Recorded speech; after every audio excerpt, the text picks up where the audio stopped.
I love this idea. I mean, this is the symphony really trying to shake things up in a way it has never done before. Walk us through some of the novel approaches they're using across the country. Sure. Well, I spent a lot of time recently at the New World Symphony here in Miami Beach.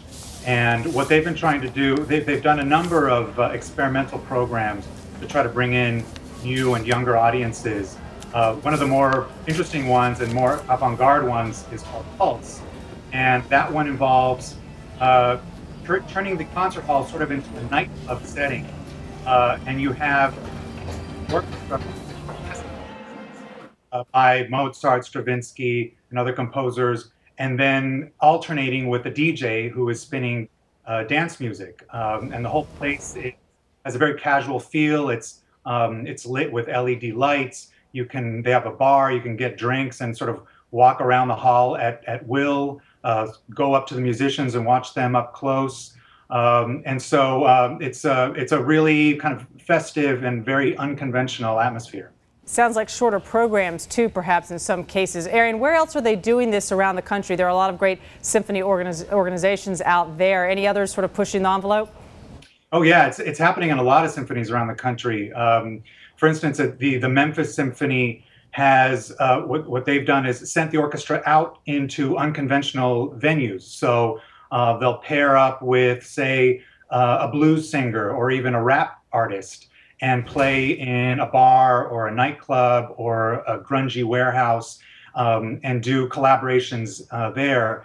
The Detroit Symphony recently put on a performance as well that involved bringing in this chamber orchestra to play, but they preceded it with a happy hour. They set it in kind of a cabaret style setting where the performance took place, and afterwards you could have cocktails and mingle with the musicians. Now, Arian, are there purists who are pushing back against this, saying, you know, you're desecrating classical music, this should not be happening?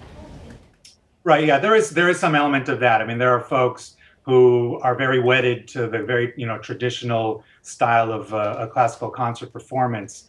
So there is some skepticism and maybe pushback from those quarters. But what the orchestras say is, look, those concerts aren't going anywhere. I mean, that core classical series will continue to be performed at these orchestras. But what they want to do is try to expand the audience, bring in new audiences, and have these alternative formats that are going to be more appealing to a younger demographic, and perhaps over time that younger demographic will eventually make its way to some of the more traditional performances. What do the statistics show, Arian? Has symphony attendance been dropping?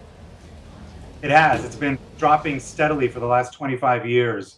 And not only is the audience shrinking, but the audience is also getting older as compared to the overall U.S. population. So it's a challenging demographic picture that symphonies face. So there is really an imperative on them to experiment and try out new things to kind of regenerate their audience.